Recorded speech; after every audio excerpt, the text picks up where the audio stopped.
Parliament సమావేశాలు జరగనివ్వకుండా పోలీసులు విద్యార్థులను కొట్టారు, విద్యార్థులు తీవ్రంగా గాయపడ్డారని చెప్పి రకరకాలుగా అంటే పార్లమెంటు సమావేశాలు కూడా జరగకుండా చేస్తున్నటువంటి అలిగేషన్లు ఏవైతే ఉన్నాయో మరి ప్రతిపక్ష ఎంపీలు రాహుల్ గాంధీ, సీజేపీ నాయకులు ఏం చెప్తారు ఇప్పుడు పోలీసుల యొక్క భార్య పిల్లలకి?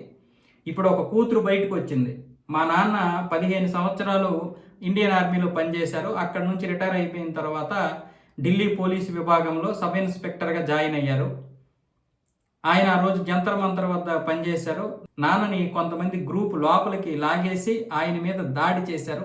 4 గంటల పాటు స్పృహ లేదు నా తండ్రికి. మేము ఆసుపత్రికి వెళ్తే నాన్న ఒంటి నిండా కూడా రక్తమే.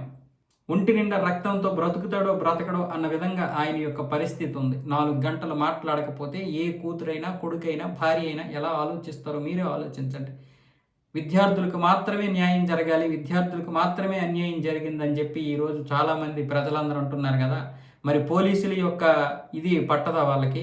పోలీసుల యొక్క ఆవేదన పట్టదా? అందుకే మేము కూడా సుప్రీంకోర్టులో ఈరోజు పిటిషన్ వేసాం. ఎవరెవరైతే పోలీసులు ఇందులో గాయపడ్డారో వాళ్ళందరము కలిసి మేము పిటిషన్ వేసామని చెప్పి ఇంటర్ చదువుతున్నటువంటి ఒక కూతురు మాట్లాడుతుంది తన తండ్రి గురించి. ఇది అబద్ధమనే అంటారేమో, బహుశా అంటే అనొచ్చు. కానీ ఆ రోజు మనం చూసాం కదా, ఎంతోమంది పోలీసుల్ని కొట్టేశారు పక్కా ప్లాన్తో.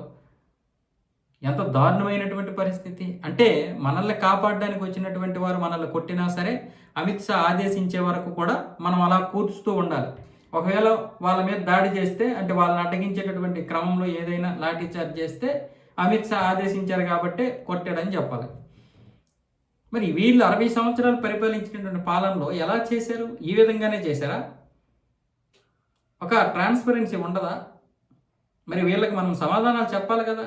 వాళ్ళ నాన్నగారు అన్నారంట, అమ్మా ఇక్కడ విషయం ఏంటంటే విద్యార్థుల సమస్యలు కాదు, కొన్ని సంఘ విద్రోహక శక్తులు దూరాయి, ఖచ్చితంగా దాడులు అయితే జరుగుతాయి, ఇందులో ఎటువంటి సందేహం లేదు, దాడులు మాత్రం జరుగుతాయి, భవిష్యత్తులో చాలా దారుణమైనటువంటి పరిస్థితులు వస్తాయి, అందుకే ఇప్పుడు మేము అక్కడ జంతర్ మంతర్ వద్ద చాలా అప్రమత్తంగా ఉండాల్సి వస్తుందని చెప్పి మొదటి 2 రోజులు వాళ్ళ నాన్నగారు ఆ పాపకి చెప్పారంట. మరి ఇవన్నీ చెప్తుంటే మనం ప్రాపగాండా అనేటటువంటి వారు కూడా ఉన్నారు మనల్ని. ఎవడేమైనా అనుకోనే కానీ జరిగేటటువంటి నిజాన్ని మనం చెప్పాలి. కానీ దీని దగ్గర అటువైపు సమాధానం ఉండదు. మళ్ళీ వీళ్ళకి మాత్రం జరిగిపోయినటువంటి అన్యాయం గురించి న్యాయం జరగాలి. మరి వీళ్ళు చేసిన అన్యాయం పరిస్థితి ఏంటి? కేసులు ఎత్తేస్తామని చెప్తున్నారు, కేసులు ఎత్తేసారు, కానీ ఆ రౌడీలు మాత్రం వదిలే ప్రసక్తి లేదు అని చెప్తుంటే ఆ రౌడీల కోసమా ఇప్పుడు వీళ్ళు ఇదంతా ధర్నాలు చేస్తున్నారు? పోనీ ఇక్కడంటే ఓకే, పిల్ల బచ్చేగాళ్ళు, వాళ్ళకేమైంది?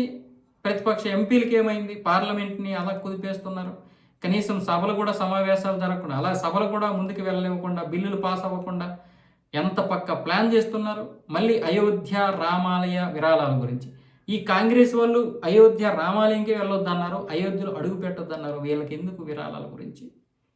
దేనికి చెప్పండి? విరాళాలకు అవసరమా వీళ్ళకి? వీళ్ళేమైనా రూపాయి వేసారా? మనం రూపాయి వేసాం, మన వాళ్ళు తిన్నారు, కొట్టుకుంటే మనం కొట్టుకోవాలి, వీళ్ళకేంటి సంబంధం?